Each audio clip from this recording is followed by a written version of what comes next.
নির্বাচনের আগে শান্তি শৃঙ্খলা বজায় রাখতে মরিয়া পুলিশি তৎপরতার মধ্যেই নদিয়ায় মিলল বড় সাফল্য।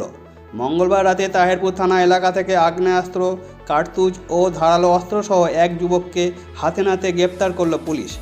পুলিশ সূত্রে জানা গিয়েছে, মঙ্গলবার রাতে তাহেরপুর থানা এলাকায় পুলিশের বিশেষ নাকা চেকিং চলছিল। সেই সময় এক যুবককে দেখে সন্দেহ হয় কর্তব্যরত পুলিশ কর্মীদের।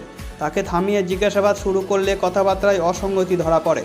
এরপরই ওই যুবকের পিঠে থাকা ব্যাগের তল্লাশি চালিয়ে একটি আগ্নেয়াস্ত্র, এক রাউন্ড তাজা কার্তুজ ও একটি ধারালো অস্ত্র উদ্ধার করে। উদ্ধারের পর পুলিশ কোনো ঝুঁকি না নিয়ে তৎক্ষণাৎ ওই যুবককে গ্রেপ্তার করে।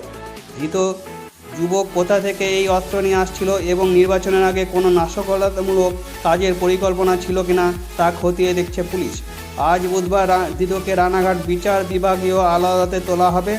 আসন্ন বিধানসভা নির্বাচনের মধ্যে জেলা জুড়ে সমাজ বিরোধীদের দাপট রুখতে এবং সুষ্ঠু পরিবেশ বজায় রাখতে নাকা চেকিং ও ধরপাকড় আরও বাড়ানো হবে বলে জানানো হয়েছে জেলা পুলিশের তরফে।